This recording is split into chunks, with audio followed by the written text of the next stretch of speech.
Good afternoon, Quadball fans, and welcome to this presentation of Cleveland Riff, the home team versus the visiting Chicago Prowl.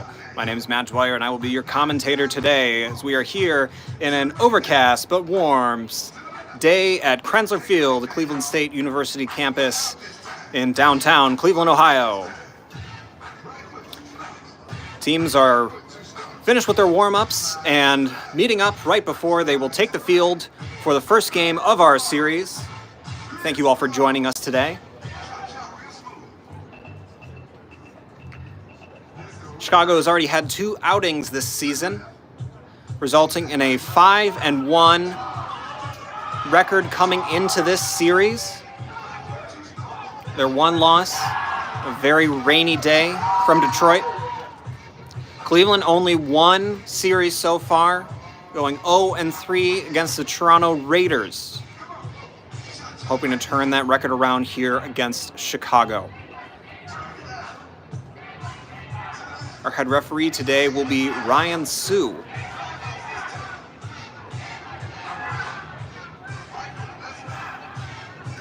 To give you a little bit of history about these two teams, going back to their inception, back when Chicago was known as the Indianapolis Intensity, in 2015, the all-time series record between these two teams, all-time game record rather, 3-15. Cleveland has not defeated Chicago, or as they were back in the day, Indianapolis, since 2016. The last time these two teams met was in 2021, where Riff suffered an 0-3 loss. That is regular season games. Of course, if you count the postseason, I believe they've only met each other one time in the postseason, and that would have been back in 2015, where Cleveland defeated Indianapolis to take the bronze at the first MLQ championship.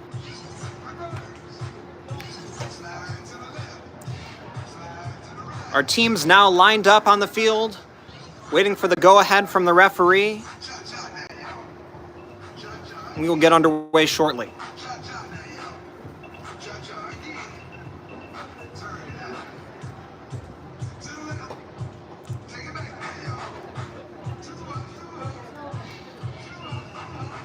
And we will get started underway as Ryan Sue calls the teams to attention. Cleveland attacking from left to right in the purple and gray. Chicago in the alternate blue and red, attacking right to left.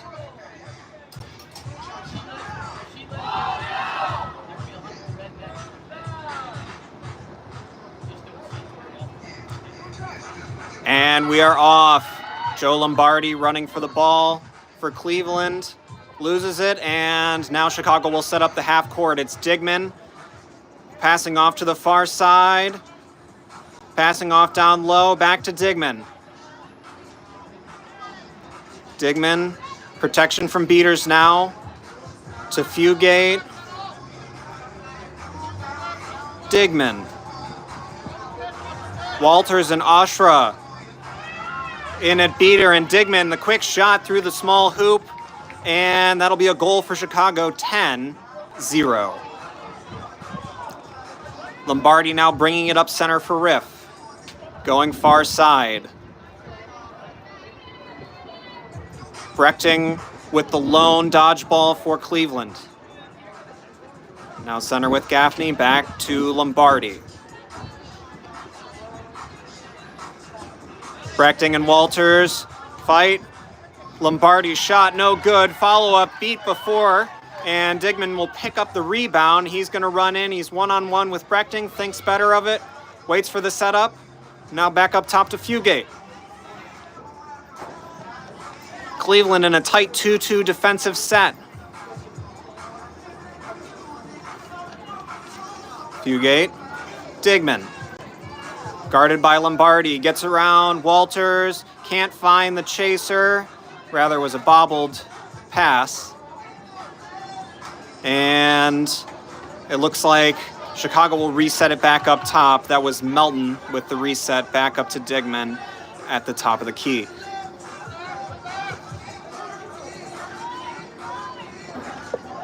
And Digman's shot is good, and that'll be the second one for Chicago, 20-0. They lead.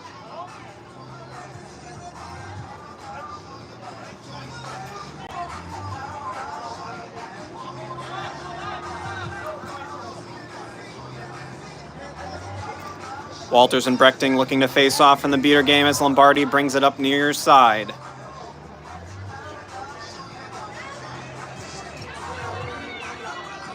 And to Gaffney, waiting for something to happen in the beater game.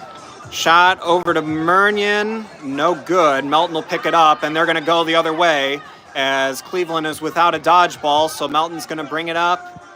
Gets around Lombardi, passes to Digman, quick movement, and Digman scores through the tackle from Lombardi. 30-0, Chicago in the lead.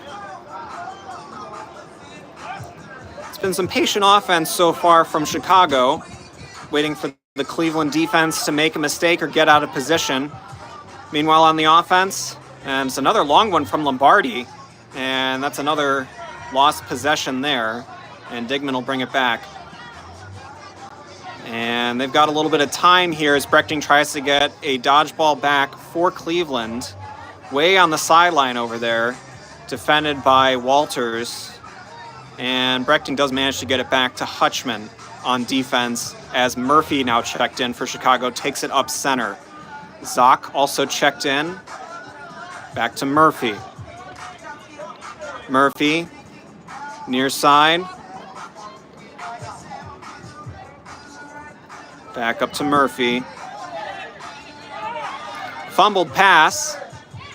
And it looks like Brechting's going to hold on to the ball there. He's going to take a run to chase it down. Zock all the way over. And it's a good goal from Chicago. That was number 50, Matt Troy. Matt Troy in his rookie MLQ season, as are many of the players on this pitch. Cleveland, I don't have the stats with me, but in terms of MLQ experience, probably one of the youngest in the league. Chicago with a healthy mix of veteran and rookie talent, as Cleveland will bring it up here on the near side. That's Kozak down to Gaffney. Over to Thompson. Thompson loses the handle, gets tackled by Zock, gets it out to Kozak, block. Kozak twisting, and intercepted by Murphy. Murphy's going to go on a run. Thompson holds him up. And we've got an advantage call here. The ball comes out. There we go. And that'll be now Peachy with the ball on the near side.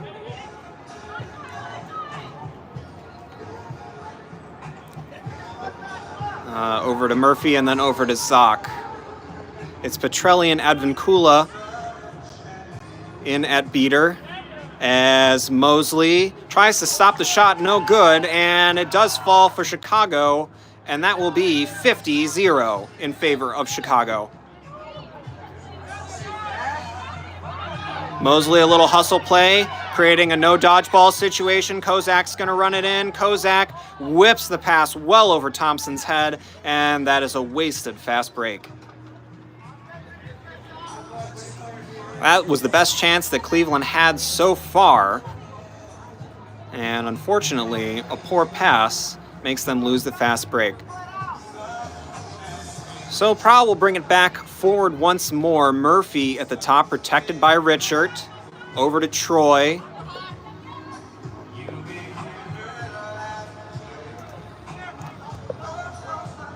Chicago to Zock. High hit from Thompson, no call. Kozak gets stripped of the ball from Troy, and a good athletic play by Matt Troy. 60-0 is the score. Chicago well in control.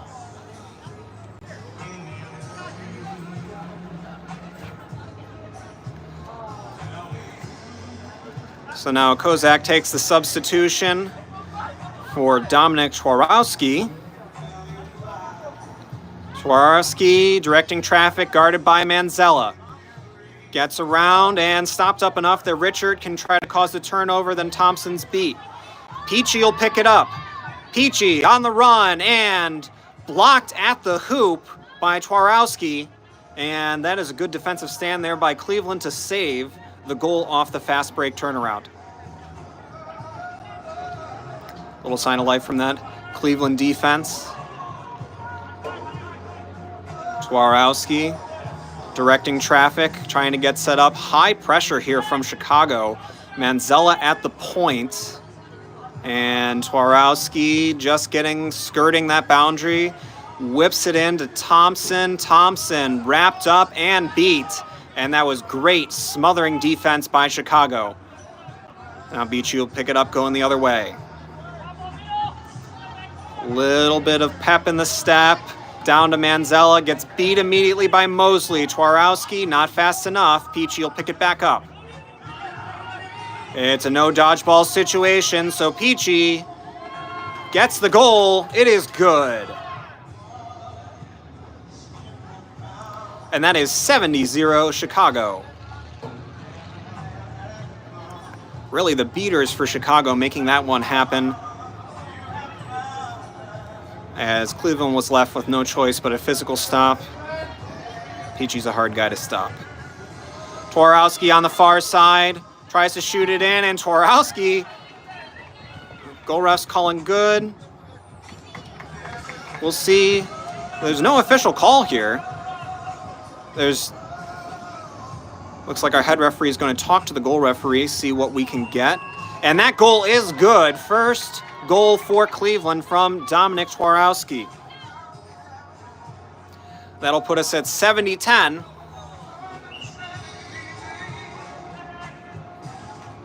And Peachy bringing it up and giving it over to Rolf and then Manzella. Manzella to Rolf.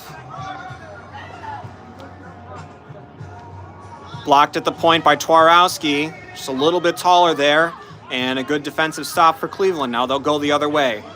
All dodgeballs on the ground. Brechting trying to clear a lane, and Cleveland seemingly not recognizing it. Twarowski diving in, and his shot is good.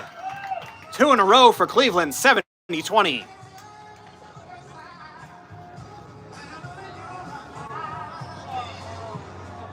Shot scored over Blackwell on the defense there.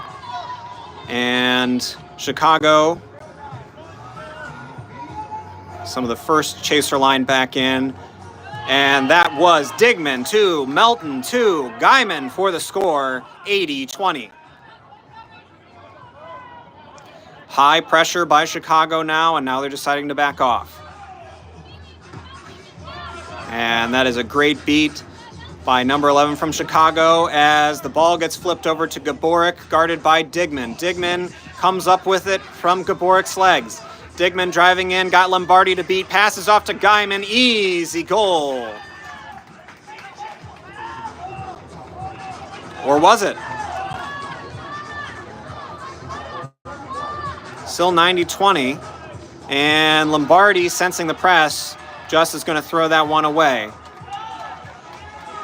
And Chicago's going to have another one here. Still no dodgeball back for Cleveland. Melton bringing it up center. Beaters to guide him in, and it's an easy goal. Melton to Digman through the small hoop.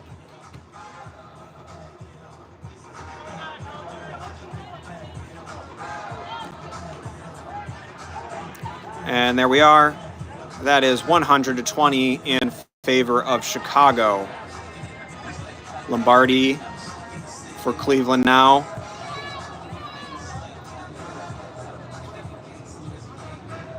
Chicago with near complete dodgeball control as Jones for Cleveland gets wrapped up by Digman.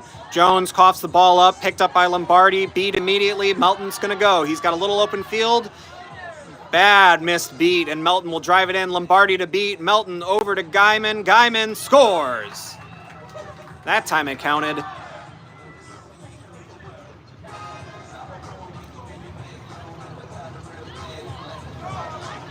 That was Braden Hawk on the defense for Cleveland. Just a wild throw. Easily could have stopped Melton there. It needs to have a little more dodgeball discipline in order to stop that play. Cleveland now bringing it up center. Lombardi protected by Hutchman.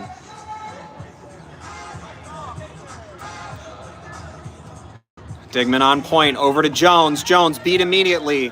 Scooped up by Guyman, whipped over to Melton. Melton off the bounce. Fakes Lombardi, doesn't shake him though, and Melton goes down, gets right back up, passes over to Digman. Easy score for Digman. And that is 120-20 in Chicago's favor. And seems to be a lot of beater miscommunication there as Cleveland once again dodgeball-less. It's high pressure, and Gaborik is just going to throw it away to Murphy, who easily intercepts. Chicago taking advantage of Cleveland's complete disorganization on that play. I'm not sure what happened, but there was an absolute communication breakdown for another goal from Chicago, 130-20. That was Nivash Jairam on that last goal, and that'll be a timeout. And I'll say it can't come soon enough for Cleveland, as it has been all Chicago early on in this game.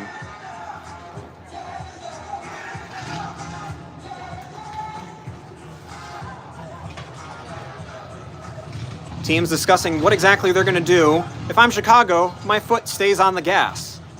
Clearly, Cleveland is not able to keep pace defensively, but always look out for the adjustment. Cleveland, they need to be more organized in their defensive and offensive sets.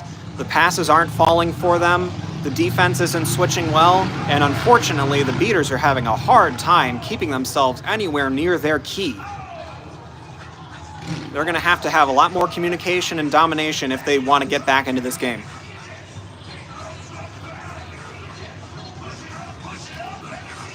I don't have the exact stats with me offhand, but Digman has scored a lot of goals for this Chicago team. The #1 scorer for the team so far this season, 16 goals in 6 games, 12 assists, and 16 stops. Although it does boast one of the highest turnover rates of the team at 9. Meanwhile, Matt Melton also getting some action today. 11 goals, no assists. Melton doing it in his own, and I think probably has tripled his assist account since starting this game to Digman and Guyman.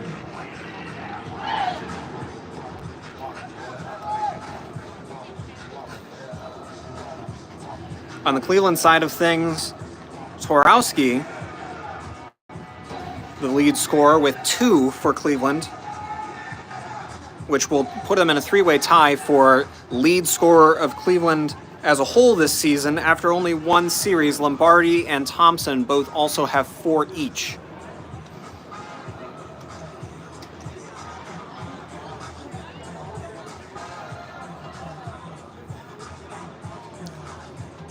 Players back to their brooms. Head coach Jack Mosley talking to Ryan Sue about something or other. And Sue will get the players ready to go once more here, as Cleveland is going to bring it up with Lombardi. Lombardi's going to send a long looping pass to Tudor. Tudor trying to get Zock off, and Tudor, a bad collision on that one. Hope he's all right.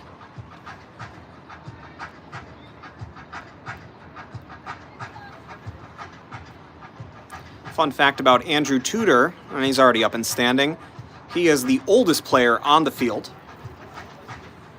by approximately 2 to 3 years. But let me tell you, he's got the youngest heart. The guy loves the game.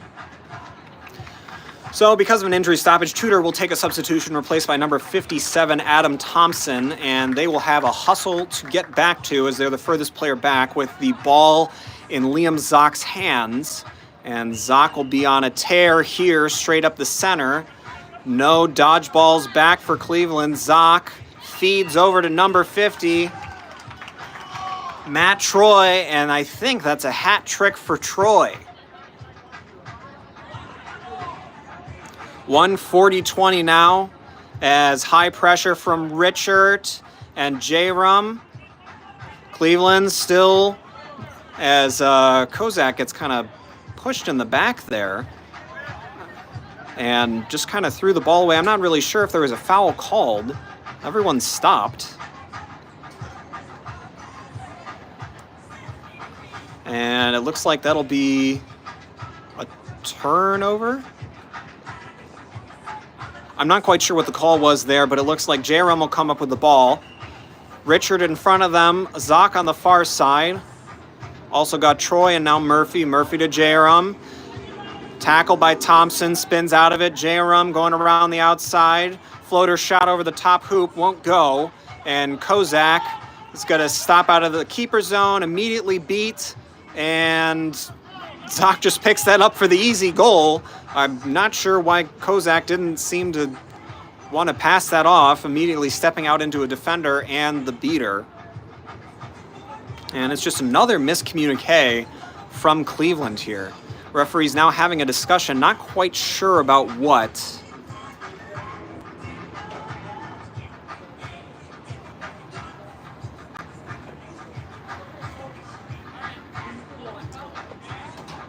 Goal by Prowl will stand.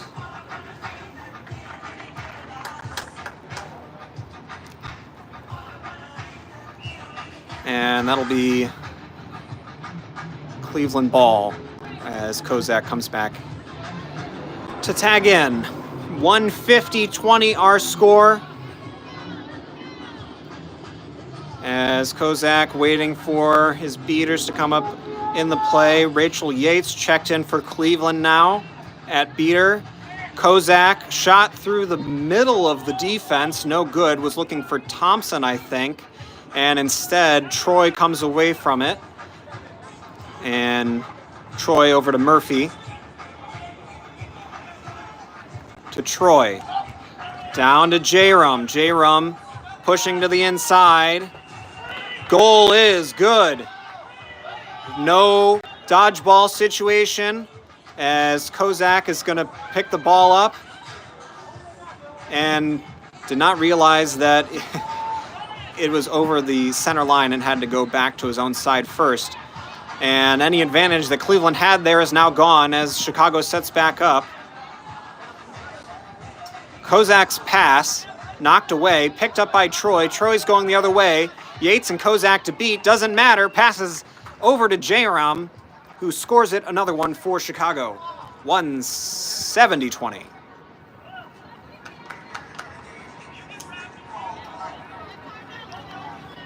J-Ram having himself a game as well. I believe that's at least 3 for him. Chicago setting up in their fairly tight set. 2-2 cheating a little bit over that keeper zone line. Kozak on the far side. Kozak's pass way over the head of Thompson, and that's another wasted possession from Cleveland.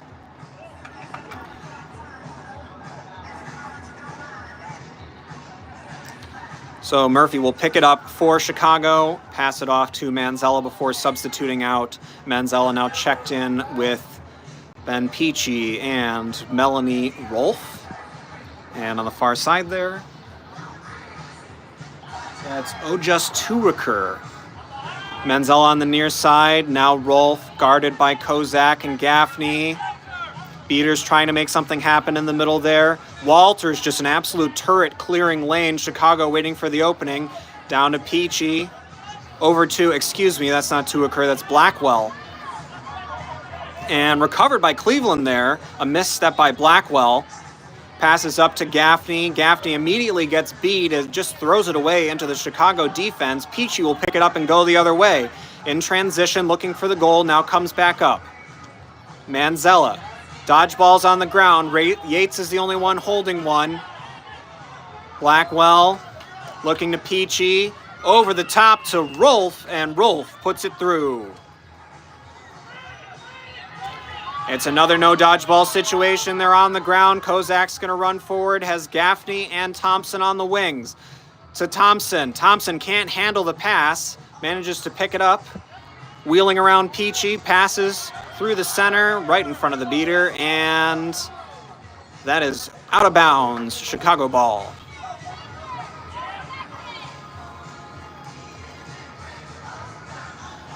Unfortunately, any advantage that Cleveland is finding when recognizing these no dodgeball situations, really being put in by a lot of good work by Brechting and Yates, is just completely squandered by a poor passing game at the key. Blackwell at the top of the key, pushes it through the top hoop. That's a good goal for Chicago, and it's another no dodgeball situation as Kozak will do the exact same thing. Has Freeman on the far side, blocked by Blackwell. Kozak gets his own rebound over to Gaffney. Peachy on the defense over to Freeman. Freeman's going to drive in. Freeman wrapped up by Peachy. Freeman can't make it happen, and Freeman takes a hard hit. We'll have an injury timeout for Freeman. Hutchman and Brechting on the field holding control for Riff. And on the Chicago side of things, that is Walters, and if you'll excuse me, I believe that is Rodriguez. Couldn't see the number there.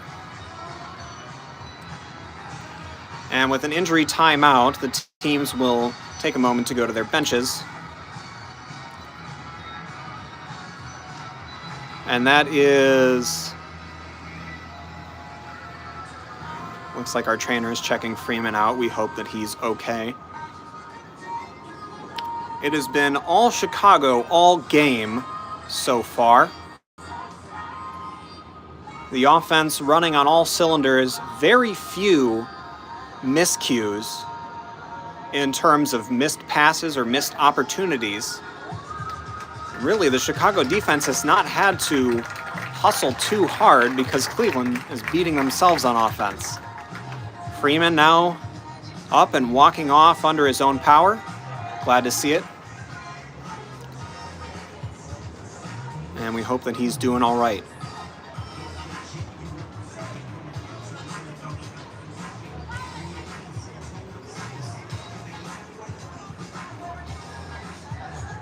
$190-20 is our score.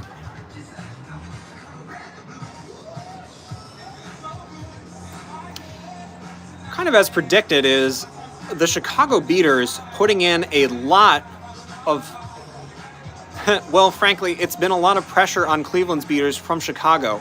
That's been the biggest problem for the defense so far. And Chicago has had a healthy substitution rotation in that beater position. We've seen in the earlier series that they've played against both Detroit and Minneapolis that a lot of minutes, a lot of drives are being played by Ostra and by Walters. And now you're starting to see a lot more players in for Chicago. It certainly doesn't help that Cleveland is missing some of their top beaters. Aaron Oler, Ray Barnes, Rob Beaton, stalwarts for this team could not be here today, and that is a huge blow to the depth chart on the beater side for Cleveland. Referees still conferencing here as all the players are back up and ready to go. And it looks like Tudor is in for the injured Freeman on the injury substitution.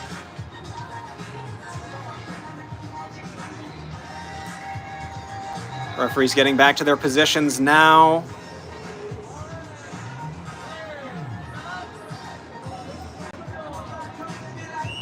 And restarted play with Ben Peachy bringing it up center for Chicago. Now coming to the near side, guarded by Gaffney and Kozak. Up to Rolfe. Protected by Walters at beater. Far side to Manzella. Cleveland holding control right now. It's Brechting and Hutchman. Back to Rolfe. Rolfe looking to drive, no good. Mernon and Tudor on the defense. Peachy looking for his opportunities. Patience to Manzella. To Peachy. Big beater battle in the center here. Dodgeball's down, and it is an alley-oop to Blackwell for another goal. And that'll put it at an even 200 for Chicago. 200-20 as Kozak will take a substitution and Tudor will bring it up for Cleveland. Lombardi now in at the keeper position. Some heads-up patience and beater play from Walters and Rodriguez to get that one over on Cleveland as Lombardi's shot no good and high. And it looks like Walters will be able to recover control here after some congestion. And a stoppage, I think, because the ball went far off pitch from Walters, from Lombardi's far throw. Line change now for Chicago as Cleveland has only made the substitution for Lombardi. And it looks like the front line is back in. It's Digman at the top. Maverick Wolf in at beater, protecting the ball as Fugate on the near side. Passes down to Troy. Up to Fugate. Digman. Patience as the time counts down to the 20-minute mark.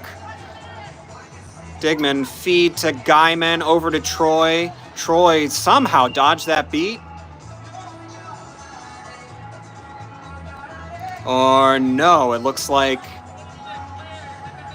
that is the 20-minute mark, and Troy did not dodge that beat, meaning a turnover to Cleveland, and that will bring us to our flag timeout. Your score going into the 20-minute stoppage, Chicago Prowl 200, the home team Cleveland Riff 20. A difficult start to the series for Cleveland so far, who need some wins here if they want meaningful shots at getting to the championship this fall in August in Howard County, Maryland.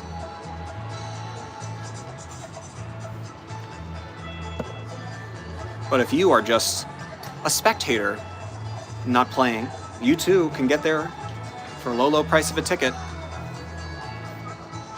And that'll be August 17th through 19th in Howard County. I've got 2 words for you, by the way. Pirate Bar. You're going to want to be there.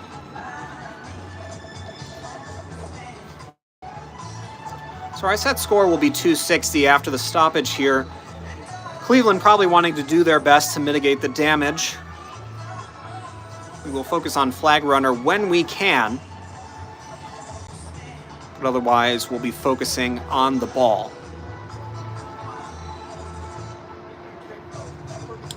Chicago currently boasts the lowest points allowed per game in the league at 63 1/3. And they are lowering their average here with this first one, save some huge Cleveland comeback. I think Cleveland knew coming in that this would be one of the toughest teams to score against in the division. Certainly for this current roster.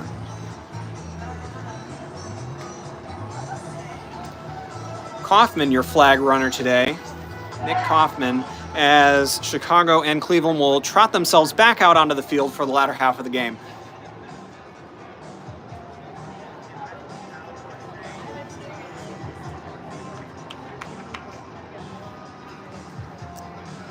In a beater for Chicago, that's Maverick Wolf and Ojas Turakir. And Turakir wanted us to send out a dedication to their professor and research group. Hope you all are watching. Chicago with control in this crucial point in the game as the Seekers will line up for Chicago. It's Melton at starting Seeker. And for Cleveland, can't quite read the number from here. Pardon me. We'll get that to you shortly. I believe that's Braden Hawk.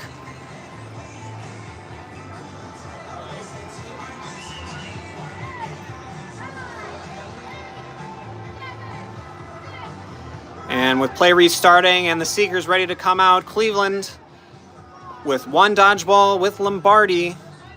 Now bringing it up the field. Wolf and Turakir, high pressure. Krieger in for Cleveland, has the ball. Back to Lombardi. And is that a catch already? Melton coming in quick with the catch. I'm not sure Cleveland even had a chance to get a pass at it. We'll get the call here in a moment. An unfortunate location stoppage for Cleveland as Lombardi is about an arm's length from the hoop with 3 defenders within 5 square feet of him. So now Ryan Sue, our head referee, will confer with the flag ref, see what the call is here. With a quick catch, that'll add 35 to Chicago's score and put them halfway to the set score of 260. I've also received potential info that the Pirate Bar is apparently closed in Howard County. My apologies for hyping anyone up.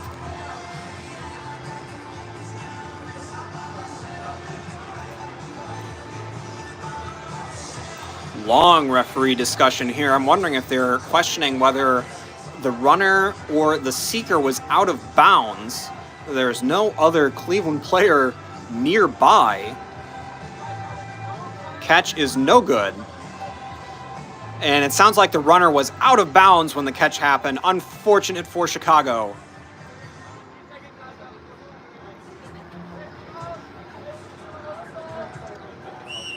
Lombardi trying to drive through right at the point and tackled, and the ball pops out. Beat as Tudor was trying to pick it up, and now Matt Troy passing to Digman will recover, and Digman's going to be on a tear here. One beater to beat. Digman through the top hoop makes it look easy. 2:10 to 20. And the sun's coming up now, making it hot on this turf here at Krensler Field at Cleveland State University. Lombardi on the near side. Hutchman and Mosley in at beater. Krieger looking for options over to Tudor. Tudor guarded by Troy. Troy.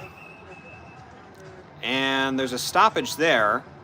I'm not sure what that was for. Trying to see what our referee is gesturing. The ball is going back to Tudor. Yellow card. And that was contact from behind by Matt Troy.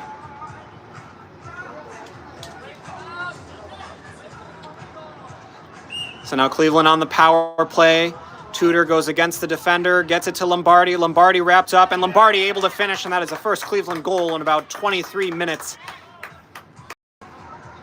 of game time, that is. Maybe real time. 2:10 to 30. Digman bringing it up center, and it looks like Chicago's going to have a seeker change. It's Zock in now as Troy over to Rolfe for the goal on the other end.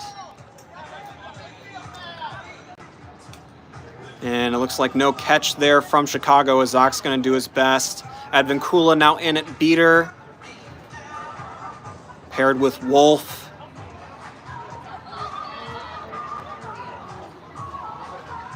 Cleveland on the far side bringing up with Lombardi. Protected by Brechting. And Lombardi to Thompson. No good. Lombardi rings it in from the top of the hoop.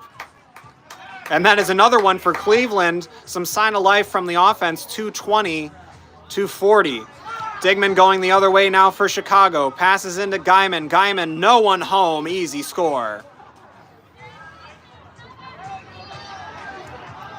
And that's 2:30 to 40. We are halfway for Chicago to that 260 that they need to score. Rodriguez now in at beater as they are dominating, and it looks like Zock may have gotten the sock. This time I think they got it. They appear to be in bounds. If so, if this catch is good, that ends game one in Chicago's favor. We'll see what our referees say. And there's an absolute lockdown by Chicago's beaters. Cleveland seeker Braden Hawk could not get anywhere near the flag runner.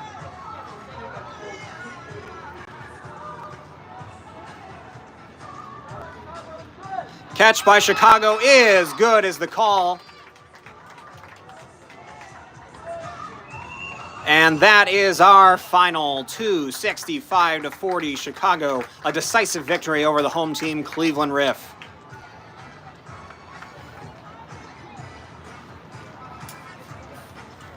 So the teams will now go back to their corners and see what strategy they can employ as they wait for the second game of this 3-game set. Remember, it's not best of 3, it is a full 3-game set as they vie for their positioning in the North Division to make their way to the MLQ Championship in mid-August. Chicago improving their record to 6-1, dropping one single game to Detroit early on. Cleveland falling now to 0-4 as they have only played one series so far against Toronto, and they will see Detroit and Minneapolis at the Super Series July 21st and 22nd in Detroit.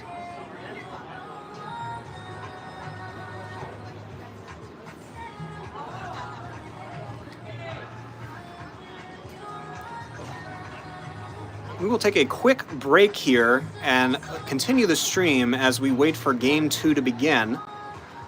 So if you are at home right now and you haven't already, you should subscribe to the Major League Quadball YouTube channel. Hit the bell so you can get updated every time they go live for all series this season. If you hang on later today, you'll be able to see the matchup between League City and San Antonio. The South Division is wild right now. It is wide open, and I am incredibly excited to watch the tape after this series.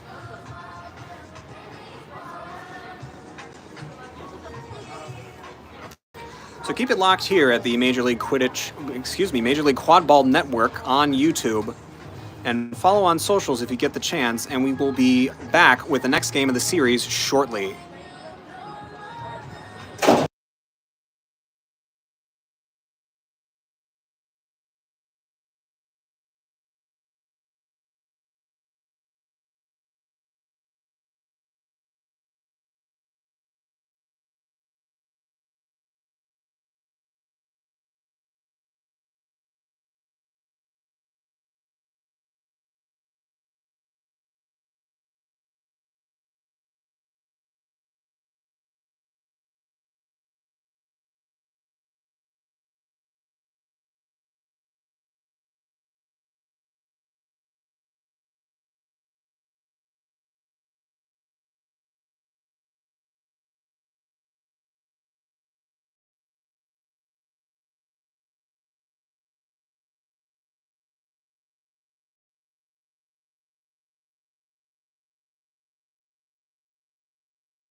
Hello and welcome back to Game 2 of Chicago Prowl against the Cleveland Riff. Game 1 ended in, well, what can only be described as a blowout. Chicago 265, Cleveland 40. Game 2, Cleveland hoping to find their first win of the season as they have undoubtedly changed up their strategy and hopefully are able to make some moves against this increasingly athletic-looking Chicago offense and defense.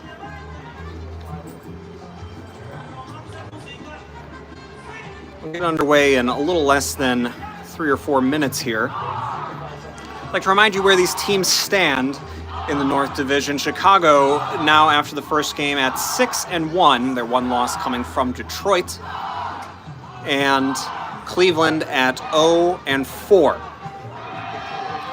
The North Division is still open for being able to qualify for championships later in August, but with more losses, that door would rapidly close for Cleveland.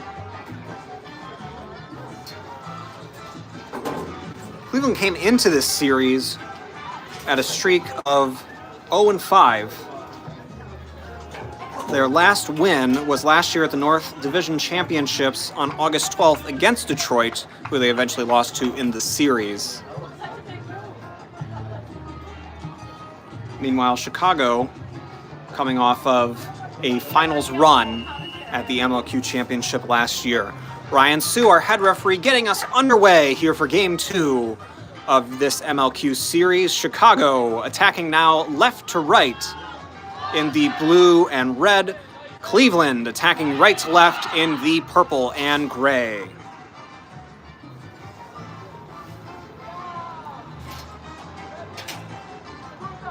And brooms are up. Cleveland, Lombardi getting there first, and Cleveland will come away with the ball. Beater control goes to Chicago. Gaffney up top with Lombardi for Cleveland. Guarded by Guyman. Beat by Brechting. Lombardi shot blocked as Chicago will come streaking up the field here. Digman into Blackwell, and the goal is good from George Blackwell III. From Columbia College, Chicago, first time in MLQ. This is his rookie season.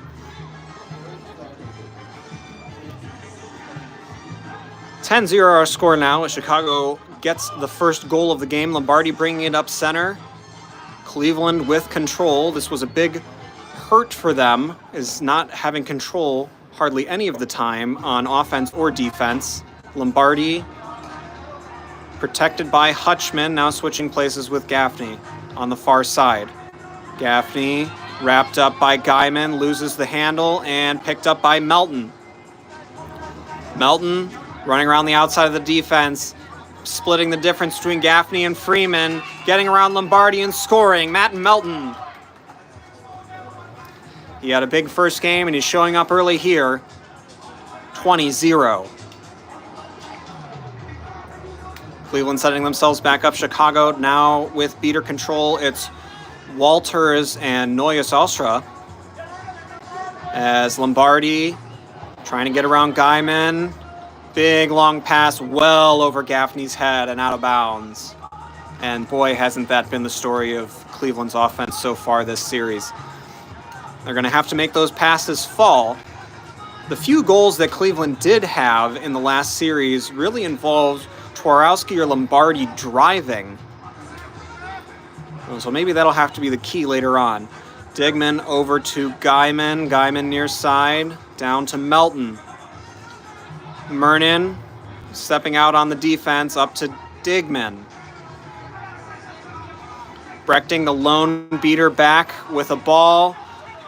Digman to Melton. No good. Melton gets beat, and Freeman will recover for Cleveland. Good defense. And a small stoppage of play here as that ball went well off field. And Brechting will bring it back on.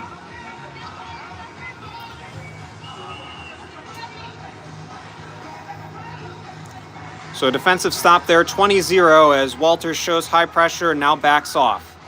Now back up. trades with Brechting. Walters chasing the ball, and Lombardi is going to just take a shot from Caitlin Clark range. Not nearly as accurate, unfortunately. Murnan was the intended target, but Melton cleans that up, and it'll be Chicago ball.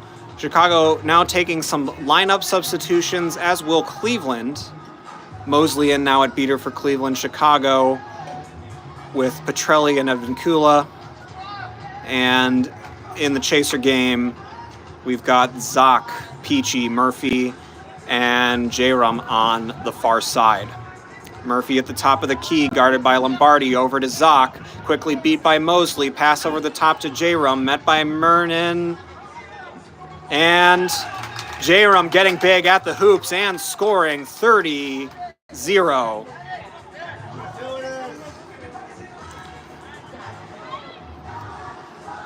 Beaters were discombobulated for a second there as Lombardi tries a floater, no good, as Matt Troy knocks that out of the air, and Zoc will go the other way. No chasers back. Zoc with an easy score, 40-0. And that is a stoppage here. Is there... We'll see what the call is.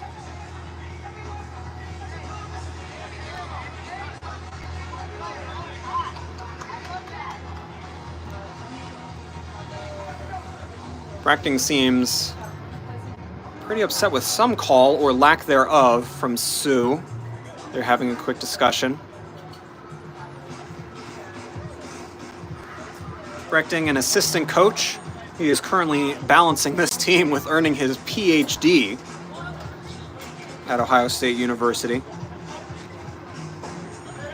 Out of the Miami program, plays for the Ohio Apollos in the USQ season.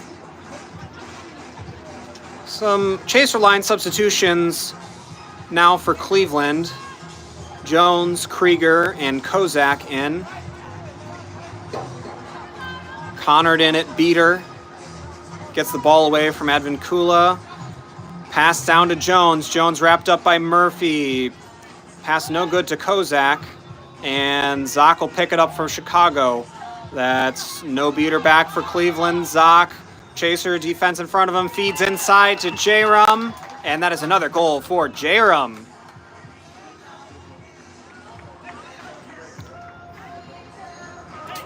Nivash Jairam having a huge series so far.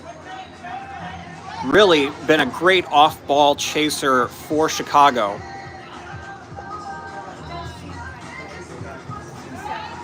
Advincula and Petrelli able to hold off Mosley and Connard in the beater game, and an errant pass will be picked up by Zoc. No defenders back, and Zoc will have another one.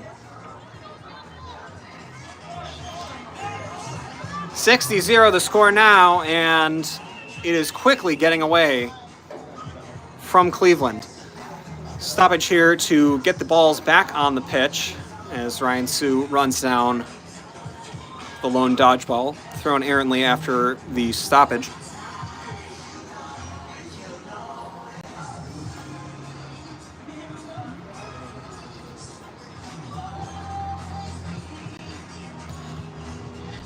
Coming into the series, Jairam only had a couple of goals on the season and 1 assist. Now, I think tripling or quadrupling that stat.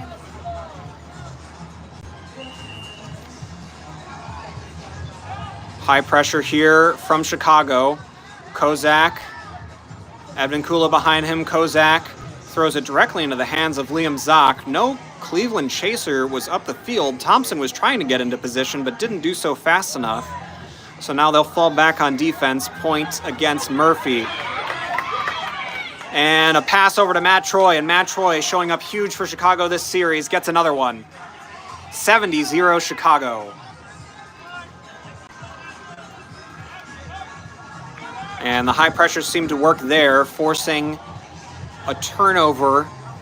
And now Chicago will fall back as Kozak passes to Krieger. Krieger, no one there. It was Yates, who was a beater.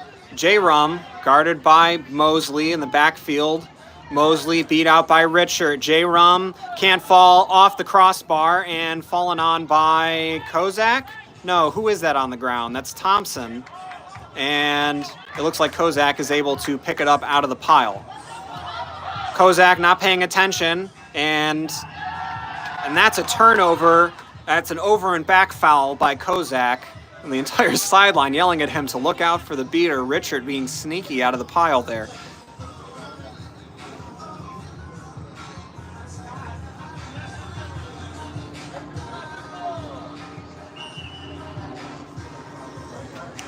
And it looks like Matt Troy will just run that one in with little resistance for Chicago, all from the turnover forced by Richard, and that is an 80-0 lead.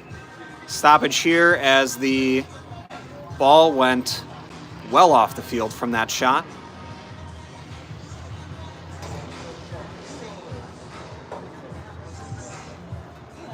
Richard's had a little bit of a quiet season to this point, but certainly making his presence known here, doing a lot of work, as Chicago will have some line substitutions now.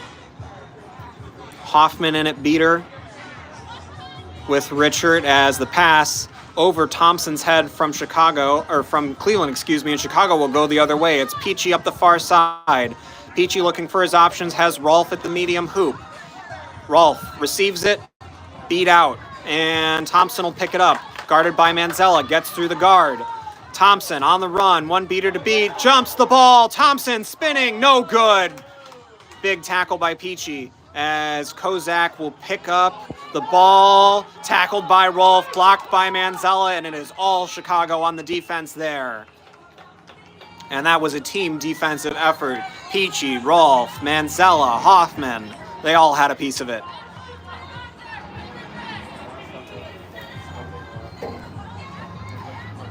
Thompson had the right idea and the right moves. Unfortunately, needed to get somewhere else with Kozak in order to get that goal. Yellow card on Rolfe. That was neck contact on the tackle, so Melanie Rolfe will take a trip to the box. Kozak will receive the ball on the ground with Hoffman standing menacingly over him with the ball.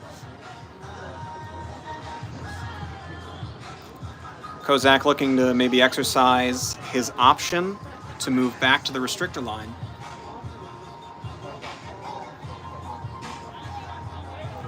And decides not to. Decides to go for the goal, no good. And it's picked up by Blackwell. Blackwell on the near side here as Cleveland sets up their defense. And it looks like Cleveland lost the ball completely for a second there. Soft zone defense as Blackwell gets around, blocked by Thompson, and Cleveland looks like they'll pick it up, and they're just kind of sitting on the ball here waiting for keeper to get back into play. And it looks like Kozak was trying to go for a sub before they even had recovered the ball. Not a great series of plays for him.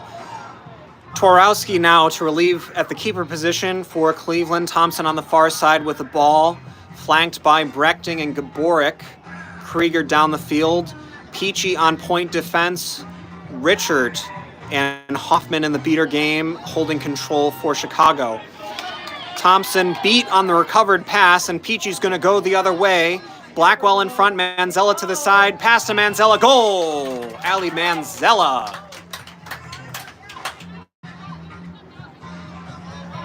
Ali Manzella currently on the U.S. National Team Development Academy.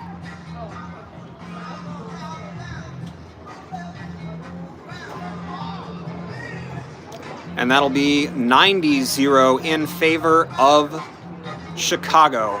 Once again, they're running away with it. Torowski, one of the top scorers for Cleveland in the last game, now at top with the ball, drives on Manzella, and no good. Looks like shot was no good. It was close. Rolfe back out of the box, will inbound, penalty killed. And Peachy now bringing it up center. Chicago making a couple substitutions. It's Murphy, it's Guyman. And it is to recur. Guyman across to Peachy. Peachy slams it home through the medium hoop.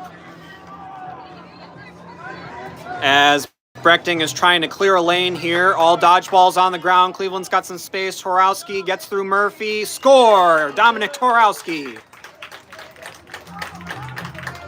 And that is the first goal for Cleveland here, 100-10. Great heads-up play by both Torowski and Brechting, really. I think Brechting should get the assist by the amount of space that he cleared. He has been all over this field trying to dominate the beater game best he can with a short lineup.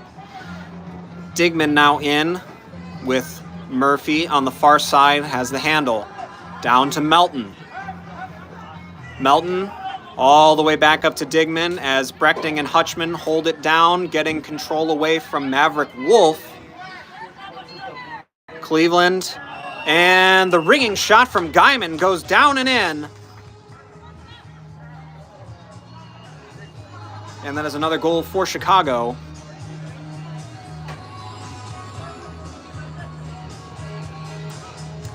(110-10) as Torowski brings it up for Cleveland.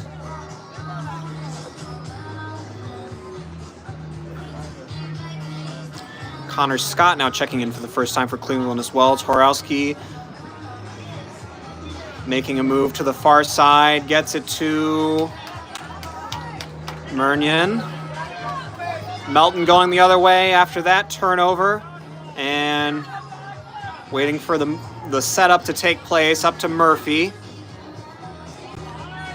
Torowski on point with Gaffney. Over to Melton.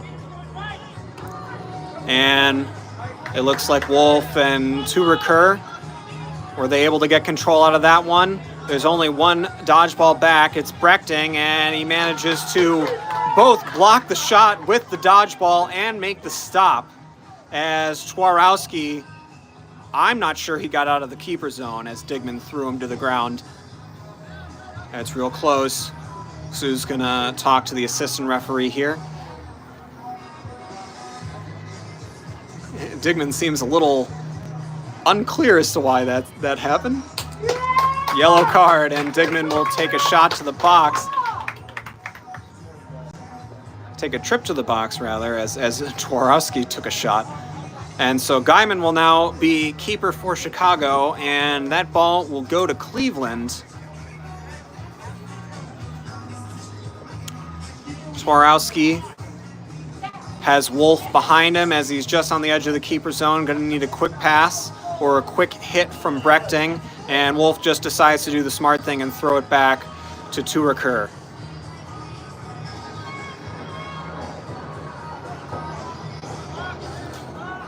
Torowski directing traffic. Hutchman gets beat, and now it's no beaters for Cleveland as Torowski's shot, no good. Blocked by Chicago. Melton comes up with it, and now he'll slow up as the team transitions. Cleveland hopping back into a 2-2 set. Melton near side. It's still a power play.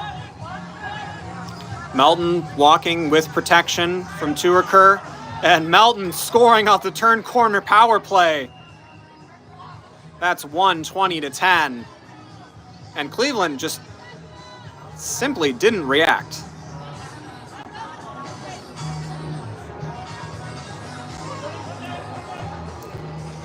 Substitutions now for Cleveland. Tudor and Lombardi checking in.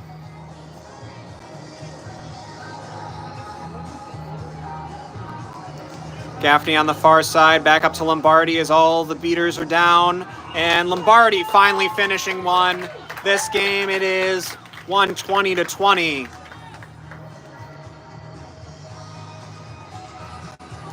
Good movement by Cleveland's beaters to get Chicago out of the play and giving Lombardi a lane to shoot and score. Manzella, Peachy, Rolfe, and Blackwell back in now, all at chaser. Peachy on the near side with the ball. It's Petrelli and Walters in at beater for Chicago. They're holding control at the top of the key. Peachy, Rolfe drives in, over to Blackwell. Rolfe, back up to Peachy. He's got Walters right next to him, and Petrelli. Inside to Rolfe, beat. Oh, way over the top, over Blackwell's head. Blackwell was beat. Manzella recovers. Manzella back up to Peachy as the defense is spread out a little bit now, and there's a big jersey pull from Lombardi. He knew exactly that he didn't mean to do that one, but he's going to trade out. So he'll give the green headband to Tudor and take his own trip to the box. Or not? What is... Yeah, there we go.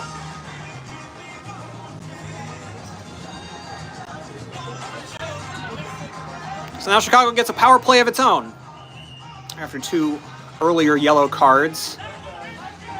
Peachy over to Blackwell. Blackwell over to Rolfe. Rolfe with the score. That's some great combo passing. 130-20. Chicago firmly in control.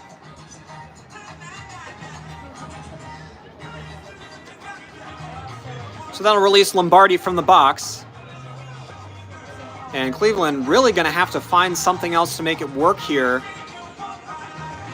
Mosley back in at beater with Connard. See if they can put any pressure on Walters to give Lombardi a lane, because that seems to be what's working today for them. Gaffney, long throw, no good, picked off by Blackwell. Blackwell waiting for the setup, gets around Lombardi, trying to turn the corner. Oh, a quick move back to the other side. Ooh, that was some quick feet by Blackwell for a score, 140-20.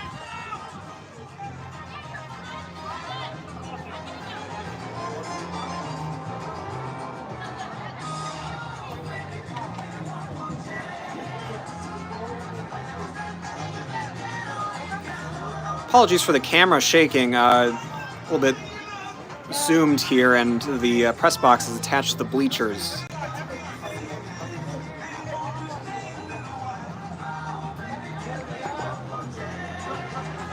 Cleveland on the far side, it's Krieger and Lombardi trading passes. Lombardi guarded by Mosley, protected rather, and Lombardi's shot way off pitch.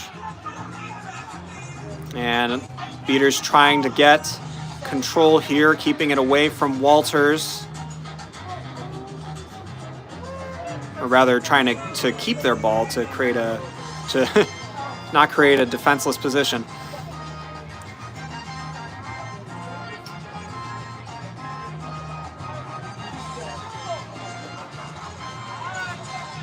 J-Rum receiving the ball on the far side.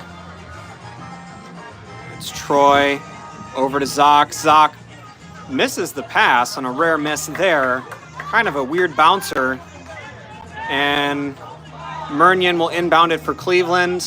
And Kozak once again beat by Richard in a quick play. The turnover, Zock wrapped up by Lombardi, passes off. J-Rum all the way to Troy. Troy with another goal. And the combo passing simply cannot be handled by the Cleveland defense.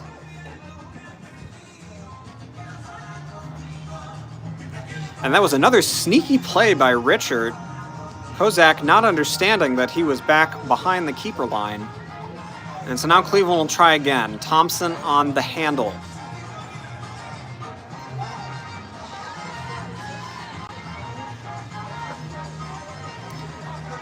Thompson beat at center field, and it's Troy picking up the ball, going the other way. No one back. Troy, easy goal.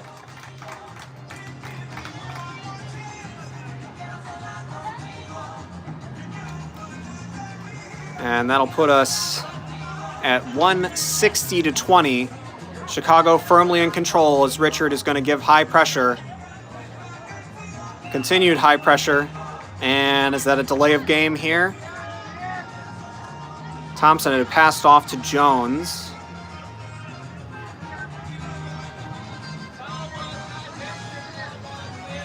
That was a delay of game, so it's a turnover, and J-Rum will get it directly in front of the hoops. Krieger to beat.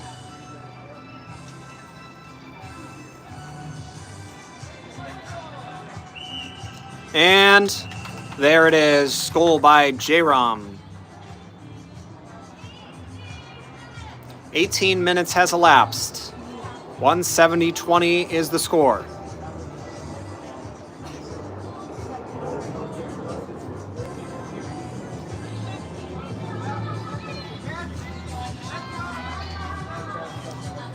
It is Kozak's rookie season, along with Thompson, out of the Case Western program. Unofficial team for many years, as Kozak gets wrapped up by J-Rum. They're fighting for it on the ground. And we'll turn away for a moment. Is there a potential injury on the stoppage? Kozak's giving the thumbs up. And he's up. I'm not quite sure what the stoppage was for.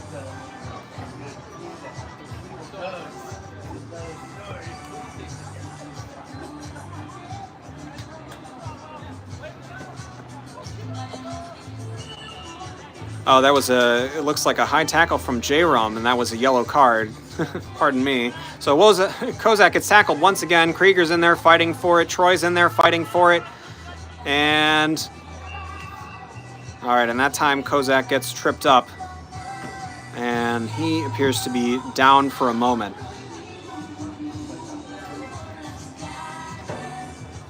Well, Kozak trying to do a lot of work here, not a lot of passing options available. Chicago locking down the defenders. Referee's now conferencing if there is a foul on that play, as Kozak is attended to. A lot of tight chaser defense here in the past minute or so.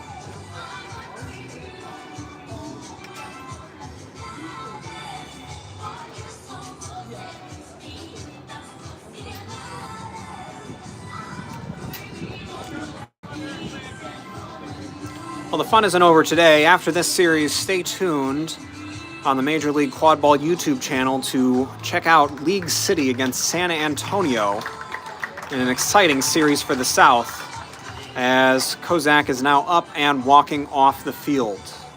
Hope that he is all right and recovers well.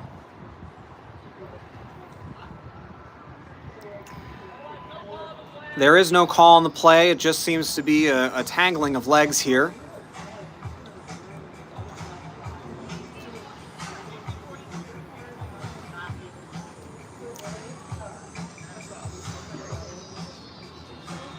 Cleveland's still technically on the power play, as J-Rum is in the box, as Troy will bring it up for Chicago on the far side of the field. Control with Chicago, as it has been a lot of this game, although maybe slightly less than the first game. It's Richard and Hoffman in at beater, facing off against Mosley and Hutchman on the Cleveland side. Troy guarded by Twarowski. Zock guarded by Krieger. Over to Guyman. Guyman over to Zock. Zock driving in, right through Krieger's hands. It's Zock on the goal. 180-20 as Chicago, the patient offense, scoring once again. Some substitutions here as Brechting and Gaffney subbing in for Cleveland. Twarowski bringing it up behind the lone dodgeball in Brechting.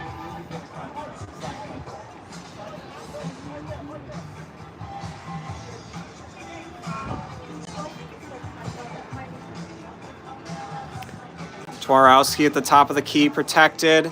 Passes to Gaffney. Gaffney over to Thompson. Thompson intercepted by J-Rum. Approaching 20 minutes here, we hear the countdown, J-Rum. And it was J-Rum all the way, coast to coast. And that's the 20-minute call.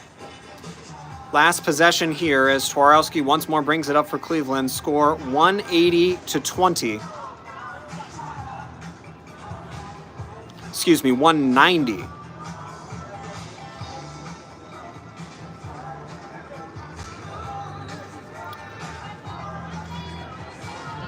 Handoff here to Thompson. Rechting looking to guard here. Richard and Hoffman in control as Torowski, a jab step. Shot won't fall. Gaffney over to Gaborik, no good. And Cleveland manages to come away with the ball after that possession, and Thompson's going to run it himself. Only chasers to beat. Thompson, no good. Over to Gaffney. Beater coming in from behind. It's Hoffman, and that'll be the turnover that Chicago needs to end the period. Hoffman coming off field, and Gaffney unable to dodge. And that leaves the ball with Chicago, and your score at the stoppage, Chicago 190, Cleveland 20.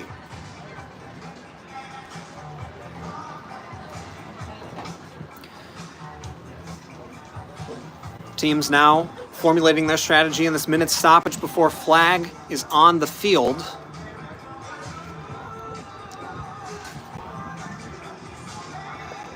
It'll be Kaufman once more as the runner. Chicago caught last game to win.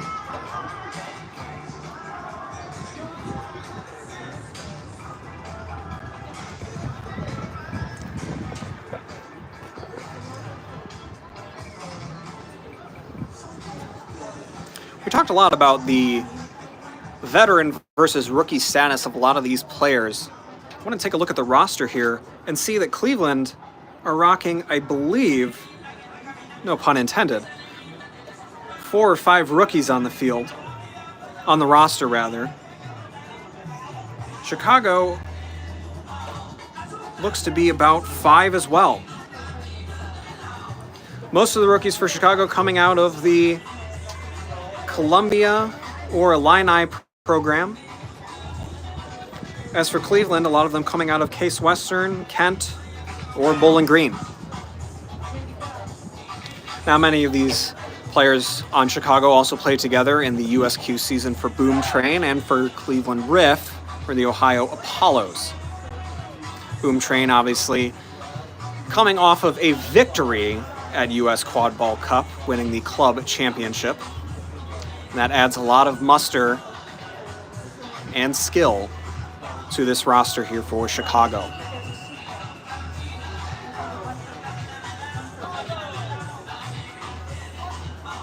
Our set score now after the 20-minute stoppage is 250 points. It looks like Ashra is in at seeker for Chicago, getting lined up as Blackwell brings up the ball for Chicago. For Cleveland, it is once again Braden Hawk. Murphy now over to Peachy. Chicago in control of the dodgeballs as Peachy back and forth. Shot, does it go? It does, as all the balls are on the ground, and Cleveland is taking a bit of time to move. And now Wolf and Tureker back in position, giving the Cleveland seeker no time with the flag. Torowski directing traffic, passes over to Thompson. Thompson driving in, it's only chaser defense. Rims on the outside. Oh no, that fell, that went in.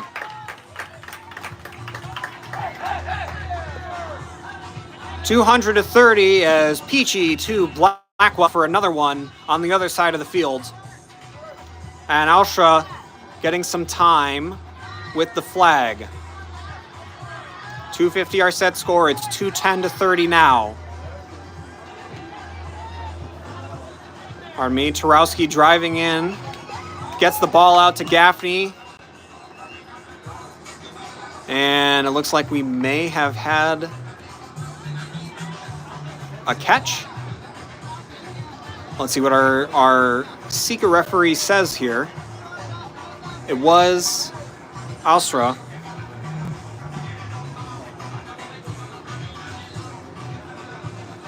Excuse me, Oshra.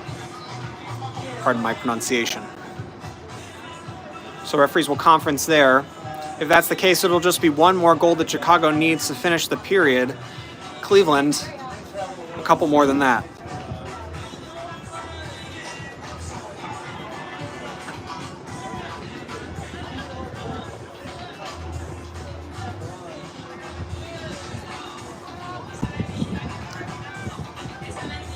Looks like that catch was called no good, so play will continue. It's Gaffney and Manzella on the left side of your screen. As Gaffney spins out of Manzella's reach, Murphy puts her on the perimeter, and it looks like Gaffney's beat. Murphy picks up, and a rare misstep there as Manzella now picks up the missed pass. Murphy driving in, chaser only defense, underhands it to Blackwell, and Blackwell puts it through. Cleveland very reluctant to step up on the physical defense there. Really looking to block the shot. Melton now in at seeker for Chicago. As Cleveland passing up the field, it's Thompson to Gaffney. To Thompson. And it looks like Melton may have had a catch here. See what our referee says. Fans in the stands cheering for him.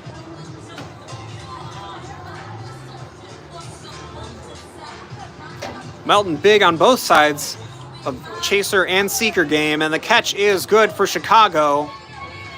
And that will do it for the series. I was about to say before that, Melton and his wife Christina expecting a little baby coming in a couple months. So congratulations to them as Melton scores the game-winning catch here at our final 255-230. Another dominating performance by Chicago. Cleveland unable to do much in the offensive or defensive zone. Chicago a little more poised, and Cleveland a bit more timid to come out on the physical defense. And that has led to a lot of Chicago goals and passing around. In the beater game, it's been mostly Chicago, with, again, as we talked about, no Beaton, no Barnes, and no Oler makes it really difficult for Cleveland to get things going and keep their substitution cycle in any sort of good order. Brechting and Mosley, Hutchman, Conard putting in lots of minutes for Cleveland at beater. Unfortunately, it's been very difficult for them by the more well-rested and more experienced Chicago beaters. We'll go ahead and pause our stream here. Please keep us tuned in and locked in for Game 3 of the series, where we will be coming to the third game between the home team, Cleveland Riff, and Chicago Prowl at Krenzler Field here in beautiful, sunny Cleveland, Ohio. Thank you very much for tuning in. And while you're there, how about you subscribe to the YouTube channel and ring the bell so you know when wonderful games like this are going live.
Hello and welcome back to the series between Chicago Prowl and home team Cleveland Riff here at Krensler Field in Cleveland, Ohio. In a couple of minutes, we will be setting up Game 3 of the series. First two games won decisively by Chicago, 265, 255. These are huge, huge numbers to Cleveland's 40 and 30, respectively. The question coming into this series was, could Chicago put together a beater rotation that wasn't completely relying on the likes of Walters and Ostra, who had been playing huge minutes for them so far? And I think the answer very definitively is yes. It has been top-down, huge day for Chicago beaters. Really been holding it down. Let's go down the list here, right? Harold Advincula, Jim Richards, some very sneaky plays. Annie Petrelli doing well as Richards' beating partner. Maverick Wolf in the seeker play. Camila Rodriguez and Veronica Hoffman all doing very, very well in the beater game. Turakar, as well. All doing incredibly well. On the Riff side of things, it has been a short list for the Riff beaters with the absence of Rob Beaton, Ray Barnes, and Aaron Oler. Meaning that it has been huge minutes for Pete Brechting and for Lacey Hutchman and for Jack Mosley, as well as Jen Connard getting in there. All of them creating a lot of plays, a lot of opportunities that unfortunately the Cleveland offense in the chaser game has been unable to capitalize on in a big way. Brechting especially has been all over the field, very much backed up by Hutchman. But unfortunately it has not turned into a lot of positive points on the scoreboard. The few goals that Cleveland has had have come off Joe Lombardi and Dominic Twarowski. And most of them have been driving singular plays, not a lot of team passing like Chicago has been doing, who, if I were to sit here and name every single player on Chicago who scored and how many, we'd be here till the end of the game. Ryan Sue, our head referee, once more getting us set up for the final game in this series between Cleveland and Chicago. Cleveland once again attacking left to right in the purple and gray. Chicago attacking right to left in the blue and red, and we are off. A slide at the ball, and Chicago comes away with it, taking it to the far side. That is Dara Guyman out of the Cal Berkeley program. And down to Blackwell. Blackwell driving in. Blackwell scores for the first goal of the game. It's been a great series for Blackwell. Twarowski at keeper, bringing it up as Oshra putting some pressure on Cleveland in the beater game. Walters as well. Twarowski's just got to launch it away. Melton picking it up, driving up center field. One chaser to beat. And completely jukes Twarowski for another goal, and that is two in quick succession, 20-0 Prowl.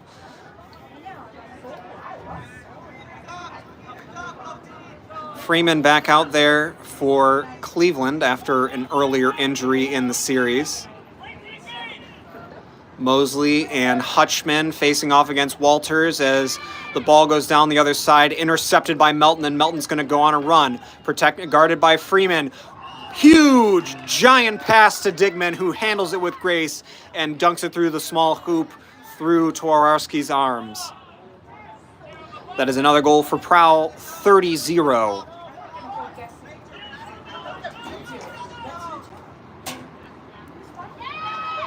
And is that another interception by Melton? It appears so, as he's going to come up the field, protected by Ostra, and another goal, this time for Melton, and he's really padding the stats.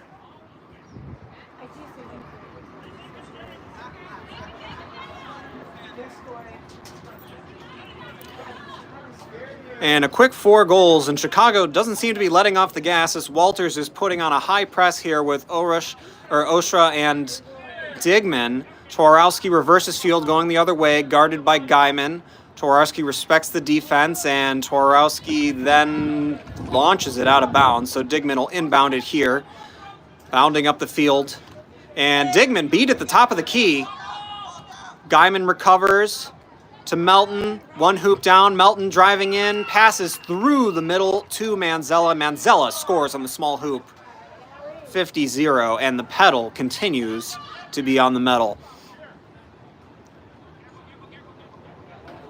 Krieger now handling it as Towarowski subs for Lombardi. And Walters once again putting on some high pressure. Freeman beat as... No beat there. I'm not quite sure, but gets tackled eventually, and now finally it's called as Digman comes away with the ball. It truly did look like Freeman was beat, but either way, Chicago has the ball going the other way, and the center hoop for Cleveland falls down again as Brechting just trying to stay in the center there as Melton passing to Manzella, this time off the outside of the hoop, a rare miscue there. And Cleveland, through some manner, manages to come up with the rebound, and they're safe from what has been an onslaught of early goals from the Chicago offense.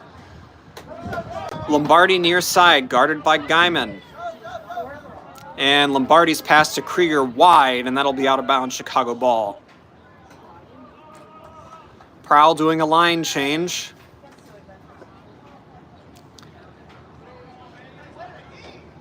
And it'll be Advincula and Petrelli in at beater, along with Murphy, Zach, J-Rum, and Matt Troy in at chaser. Lombardi and Thompson on defense for Cleveland. Protected by Advincula is the ball between J-Rum and Troy. Thompson shuffling, Advincula creating a lot of space without throwing. Bearing down on Connard. Murphy to Zach. Zach, back to Murphy, thought better of it. Lombardi was right there. And Zach, the beat is missed as Zach handles the pass, wrapping around Thompson and being able to pass. And it looks like, oh, excuse me, that wasn't Thompson, that was Murnion.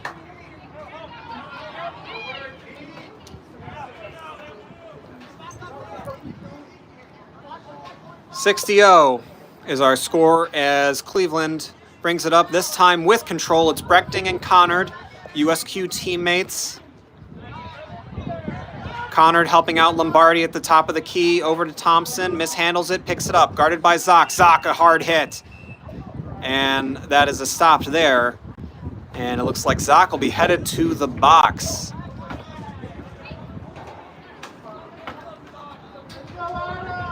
And that was an illegal tackle by Zach. Didn't quite hear the specific infraction, but nonetheless, Cleveland has a power play. And with how the defense is set up now, Thompson's got the option to run in, does so, has Gaffney and Jones, and Thompson finishes it themselves. And this is the earliest goal Cleveland has seen in this series. 60-10. And now that'll put Chicago back up to full strength. This is the first time that Cleveland has capitalized on a power play all series. Murphy over to Troy on the near side. Troy gets around Gaffney, gets around Jones, scores. And that's just a big body going against shorter players, and with the right footwork, Troy easily gets in for the goal. Then that is 70-10. Troy in his rookie MLQ season, as is Guyman. Lombardi running on the far side, floats it to Jones. Jones handles it, guarded by J-Rum, up to Gaffney. Gaffney way over the top to Thompson, who handles it. Thompson, and that is a big hit by Troy, keeping Thompson out of the play. The ball coughs up, picked up by J-Rum. And that was some good combo passing by Cleveland, but good defense by Chicago to stop the eventual goal.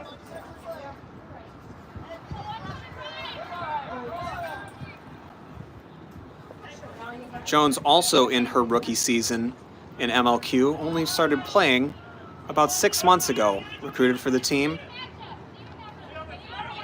Troy facing down Gaffney.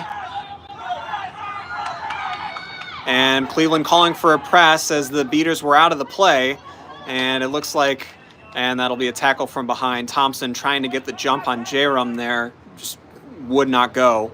Jarom had the step ahead, so Thompson will take a trip to the box as well. Thompson having a decent series, all things considered. Rookie out of Case Western, rising senior.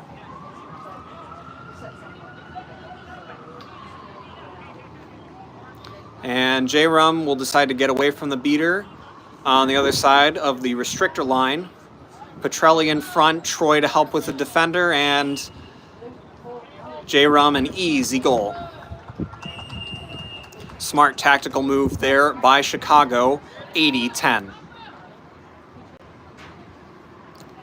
So Cleveland, after that goal, returns to full strength, and they'll have to try and muster something here.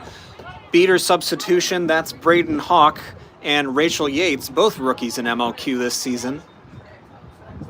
Hawk from Bowling Green and Yates from Kent State. And Hawk, a poor throw, makes him lose control. And now Cleveland will drop back on D, as Troy will take it the other way to Zock, mishandles, then picks it up, guarded by Lombardi, and Lombardi giving them the business. Murphy picks up the rebound over to Jarom, and that'll be a stoppage there. I'm not quite sure what that foul was. I think Lombardi had hit from behind.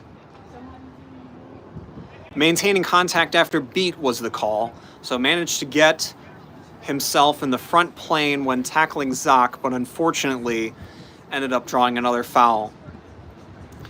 So it'll be a short power play for Chicago. Short in terms of distance, as Jarom is approximately 10 feet from the goal. Passing over to Troy. Troy, easy finish.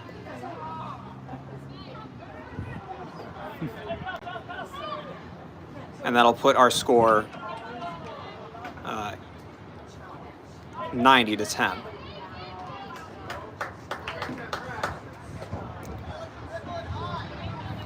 Chicago wanted to press and then dropped back a little further. Cleveland beaters trying their best here, caught up. And now Thompson driving, Jarom wraps them up.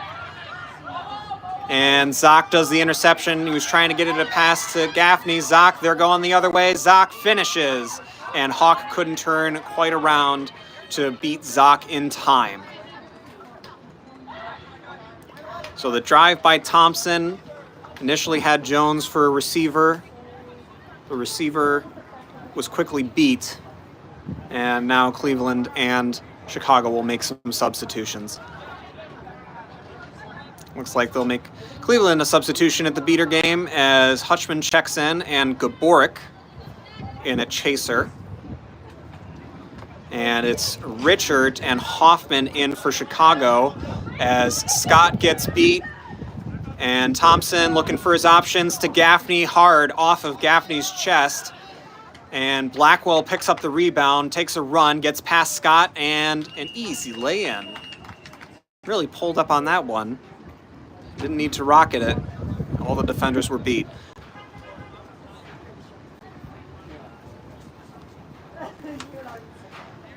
And now Hawk takes a sub, so Mosley and Hutchman, more veteran pair here for Cleveland as Thompson brings it up near side. Thompson launching it to the backfield, up to Fiona, Gaffney, and then poor throw gets guarded by Richard, and now Manzella will go the other way for Chicago. Manzella looking center, and Manzella scores. No one seemed to step to her at all. And Manzella with a nice mid-range floater, putting our score 120-10. 10 minutes have elapsed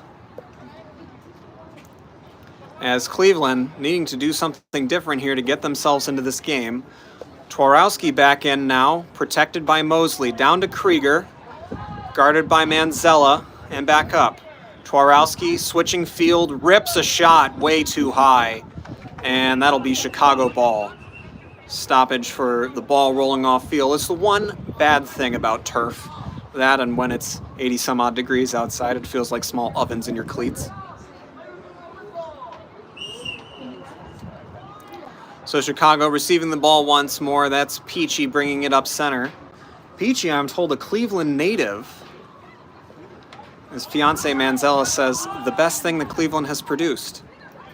I'm not totally sold, but they've both been playing well as they give each other the assist and the goal.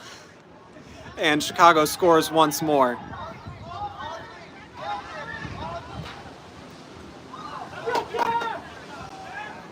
Jack Mosley, good play, keeping the lone beater, the lone dodgeball for Cleveland. Now protecting Twarowski on the far side. Cleveland's in a bit of a far box. Got Krieger nearby, Tudor on the opposite. Manzella got the wrap on Twarowski, can't get out of it. Now does.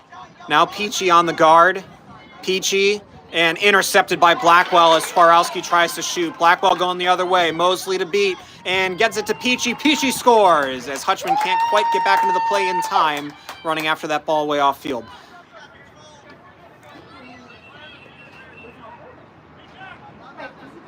And a small stoppage to get the ball back on the field, get the dodgeball back on the field.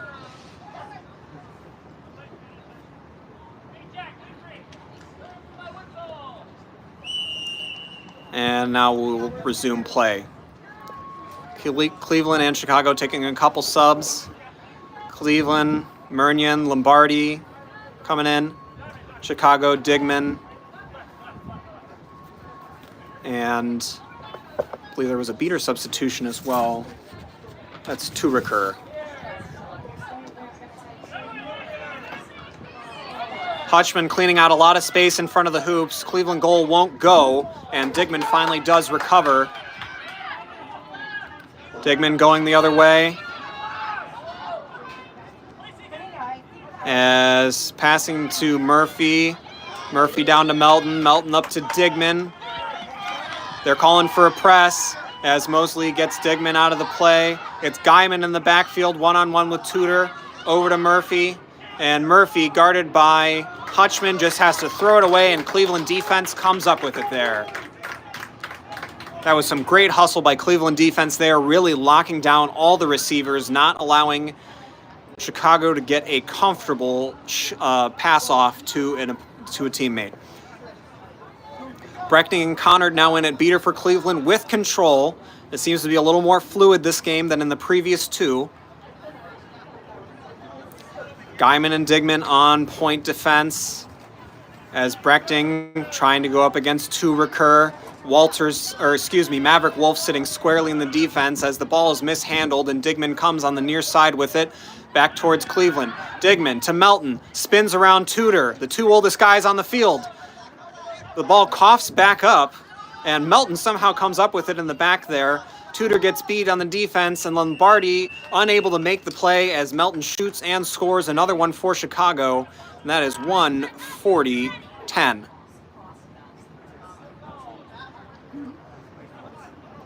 So some more combo passing there, but Cleveland's defense getting a little more aggressive on the past couple drives, making it a little harder for Chicago to finish. It is also the third in the series, so the teams are getting a little tired. Connard, a good effort tackle there on Walters, didn't go, trying to get the dodgeball controls. Digman, with the interception in the front, will take it the other way, and Digman, another mid-ranger, he's good at those. As Brechting is doing absolutely everything he can to try and gain control here for Cleveland, and does so as Connard is able to get it for Cleveland, and just like that, Chicago has it back once more. Cleveland coming up the far side. It's Freeman to Gaffney. Gaffney wrapped up by Melton, and he just takes the ball right out of her hands. And Melton is content to just kind of sit with it a little bit. Walters and Wolf. Wolf now subbing. And that's Rodriguez now subbing back in at beater.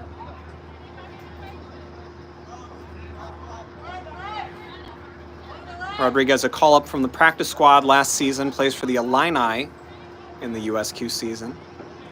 Zoc and Troy passing up top. Troy finds J-Rum, finds Zoc, and Zoc, big right hook to put it through over Freeman's head.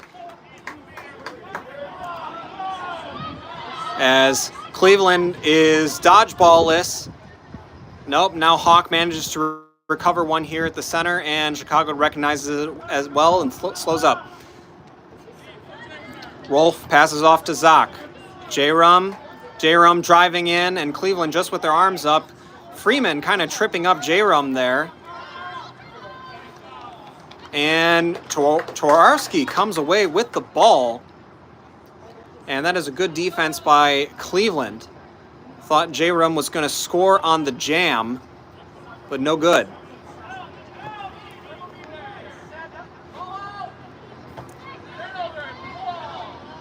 Cleveland pass to Jones is no good as Troy picks it up, and it looks like Troy did a little bit of travel out of bounds. Going to have to take it from the point of exit for the ball. So that'll slow up the Chicago approach and allow Cleveland to take a lay of the land and get back into the defensive formation they want. Not quick enough though, as Zoc is able to field the pass from Troy and comes in hot. And that is another score for Chicago, 170-10. And what was looking like a little bit of an earlier life from Cleveland is quickly turning into a similar story as the previous two games, a Chicago domination. Jones bringing the ball up center. Yates and Mosley at beater, one ball facing off against Rodriguez, and Walters with two for Chicago. Towarski fields the bouncer, but shot low, picked off by Troy, and Troy will run straight up the field, one to beat. Never mind, J-Rum's there, and a goal.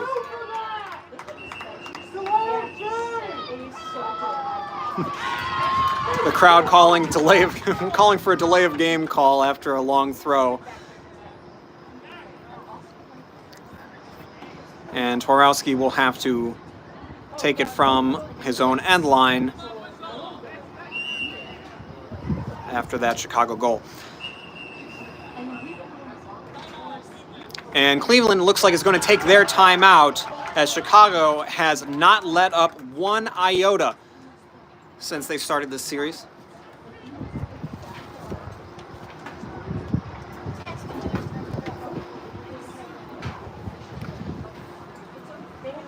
I think Cleveland now looking to salvage anything from this series as they are quickly looking like they're headed towards an 0-3 result and dwindling chances to make it to the championship in August. It's going to have to look for working on the fundamentals and communication. That is what they have most struggled with here in both the offensive and defensive sides of play. Chicago, I don't think, needs to change a thing. At this point, you need to send in your rookie players. You need to get them as much chemistry as possible to try and make sure that they will be prepared to have a deep line for you for a deeper season run when it comes to the last series of the season as well as the championship.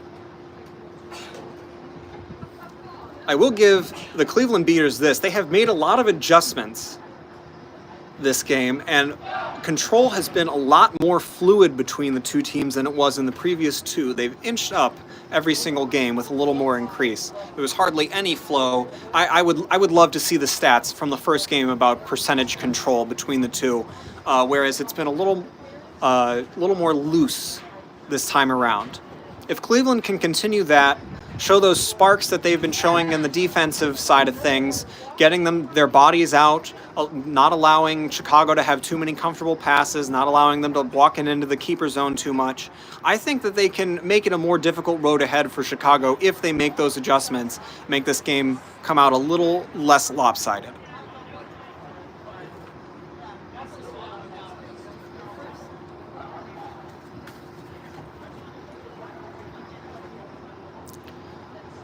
Play will soon restart as Cleveland, with Dominic Towarski, has the ball on the far left side of the screen there.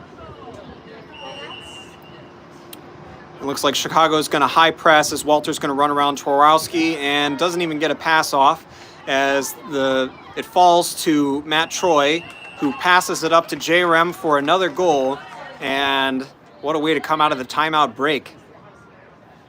The pressure that Chicago has exerted has been incredibly difficult, as they do so here, and Twarowski is just going to take a long throw and just simply get rid of it to clear out the space, and now Chicago is going to do a large substitution here.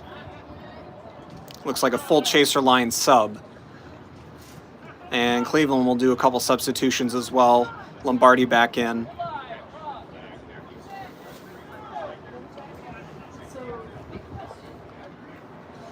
Peachy on the far side, protected by Richard. Now up to Murphy. Down to Manzella. And Rodriguez clearing out the lane, allowing for Chicago to drive in and score. That's another goal.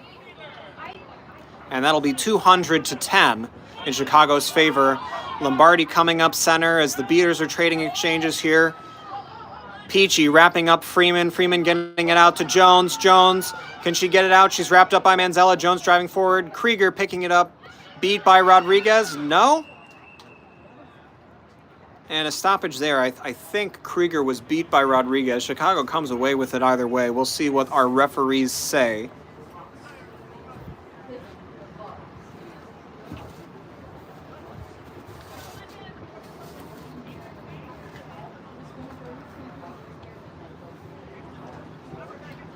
Krieger also out of the Bowling Green program, second season with Riff.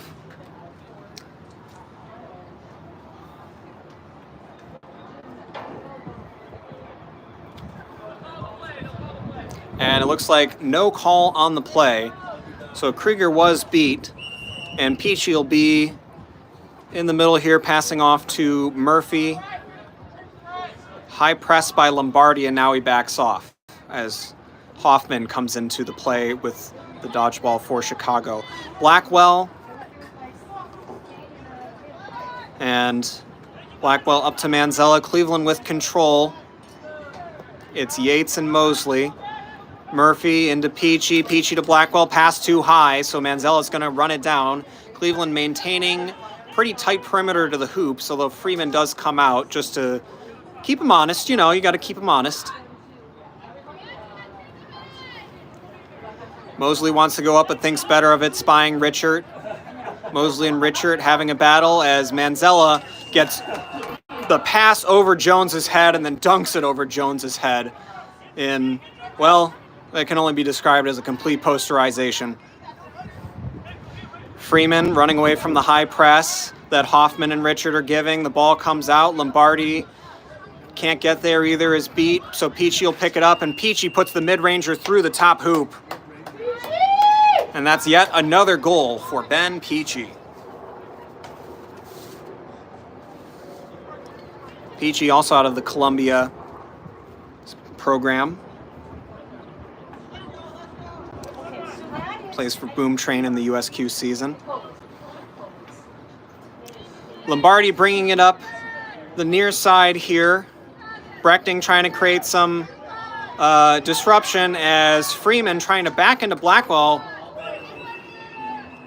And we'll see what the call is there. It looks like they had just a little bit of a hit. And Blackwell, illegal contact leading with the point of the body. I think Freeman was pretty frustrated that Blackwell got the hit on him there on the defense. The turnover was before the contact. And that is why Peachy is maintaining the ball? I'm not quite clear on that one. The foul should create the turnover. Perhaps I'm missing some context from the field. In any case, Peachy on the near side of the screen is going to have, or the near side of the field rather, is going to have the ball. And there's one chaser back as he feeds inside to Manzella. Score! And that was a really nice play. Peachy to Manzella.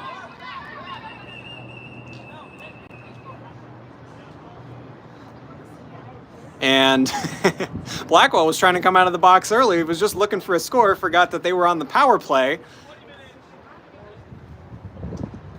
And it looks like after that goal, that was the 20-minute stoppage. And so Chicago scoring on the power play to lead us into the 20-minute stoppage, and it is their highest score into the stoppage, 230-10. And Chicago really has not let off the gas here, not one bit, in the third game in this series.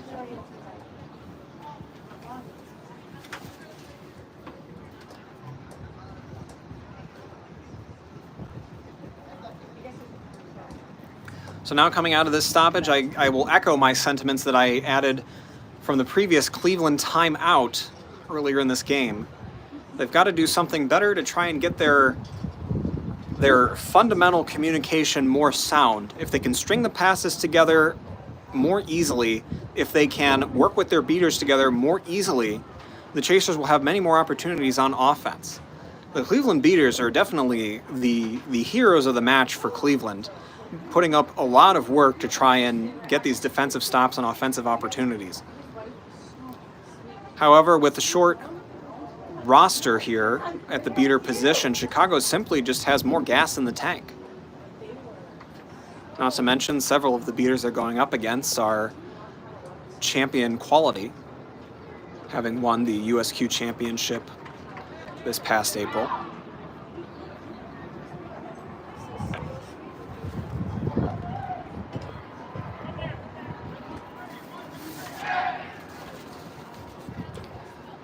So now coming into the final period of our last game here at Krensler Field in Cleveland, Ohio. Flag out once more. We'll see who is stepping up in the sinker headband for each team. It looks like Zock for Chicago and Thompson for Cleveland.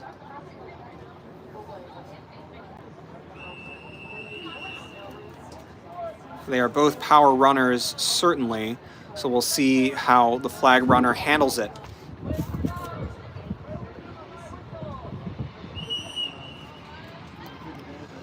Cleveland now bringing up the ball on the left side of the screen. It's Lombardi looking to set up the offense. Chicago with control, and they're trying to chase the beater off, and Lombardi driving in and getting a goal. Zock getting some early alone time, helped by Wolf on the beater side of things. Thompson not able to get close, but Lombardi had used that opportunity for Cleveland to get the goal. The set score 290. It's 230-20 with that Cleveland goal, as Digman has the ball center, passes it way down to Matt Troy, over to Guyman, up to Digman, protected by Wolf, and Digman sidestepping Lombardi and putting it through. No? The shot's no good? It had looked good to me. Well, shot's no good, so Digman wants that one back, but Lombardi's going to take a run up the center of the field. Got Tudor and Gaffney in front of him as all the beaters are preoccupied, so it's going to be a chaser defense, and Troy just stiffs up Lombardi. Lombardi from the ground, intercepted by Rolf. And Digman with the quick feet, you know he's got him, gets around Lombardi coming up the center field. And the Chicago beaters, it's Tureker and Wolf really locking it down here in the seeker game. Zock getting all the time in the world as Troy, a mid-ranger right through the top hoop, receiving the pass from Digman. And it's another goal for Chicago, 240-20 as they inched closer. Zock really trying to get that flag via the between the legs, the goose.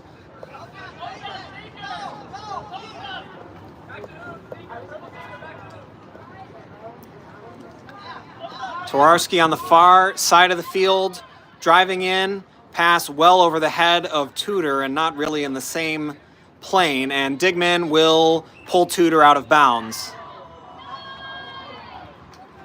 And let's see, was there a catch there? I'm not quite sure what the stoppage was. It looks like we got a call from our goal referee. It looks like that was not a catch.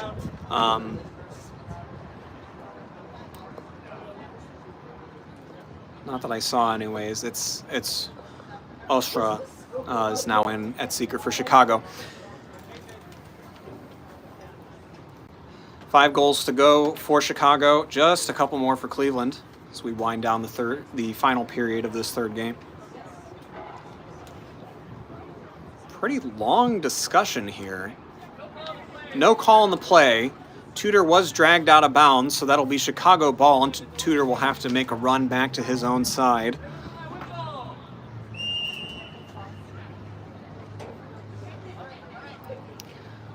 So Digman brings it up center for Chicago. Passes over to Guyman. Guyman, bouncer to Troy. Troy looking at his options. Ostra getting all the time with the flag. Digman over the top to Troy. Troy, another goal. Boy, I think Troy has to have all of them for the team at this point. Like, my goodness. We have a potential catch here from Chicago. The referees are going to talk now. Busy waxing poetic about how Troy has 1 gazillion goals this series.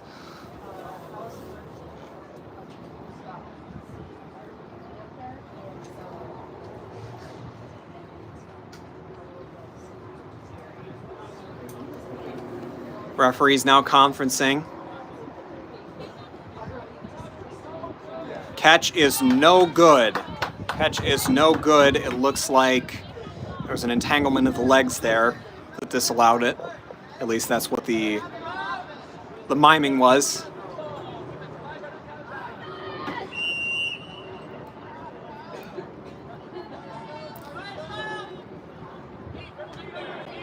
Conrad and Rodriguez trading beats as Twarowski shot goes way high and over Gaffney's head, and that'll be picked up by Troy to inbound. Meanwhile, Melton now subbed in at seeker for Chicago, trying to give the runner the backhand, and I think he's got it. A quick twisting spin move there. We'll see if that old man has yet another catch on the season.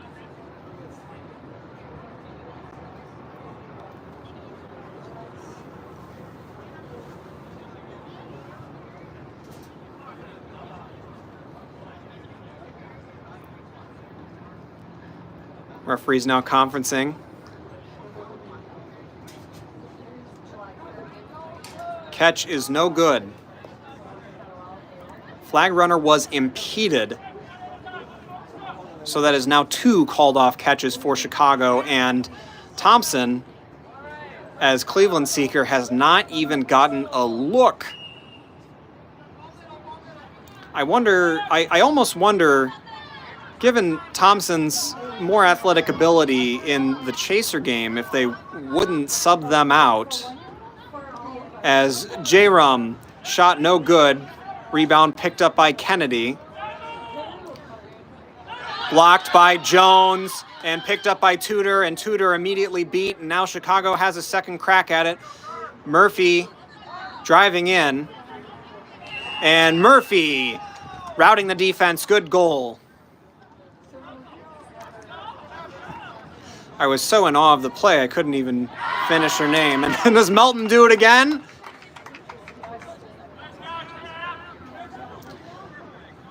And now if this one stands, this will indeed be the ender. 260-20, and it has been all gas, no brakes for Chicago. And that catch is good. Game, Chicago. Prowl in Cleveland, an absolutely dominant performance, securing themselves at the top of the North leaderboard for the time being. They still have one more series to play, and that'll be versus Toronto on July 27th. Meanwhile, Cleveland heads into the North Super Series 0-6 on July 20th and 21st. They'll need to face down both Detroit and Minneapolis. And based on Cleveland's performance today, they're going to have a hard time handling the style that both those teams play, certainly. I'd like to thank you all very much for joining us for this series between the home team, Cleveland Riff, and the visiting Chicago Prowl. We appreciate your continued support of Major League Quadball. Be sure to subscribe and hit the bell so you can get notifications every time that the channel goes live. Be sure to stay tuned on the channel later today as League City takes on San Antonio in an exciting series for the South. And keep it locked as the regular season games finish up, and we will be going to the MLQ Championship in Howard County, Maryland, August 17th through the 19th, so be sure to tune in for that. I'd like to thank you all for joining us this afternoon. I hope you have a great rest of your day. I have been Matt Dwyer. Thank you all for watching.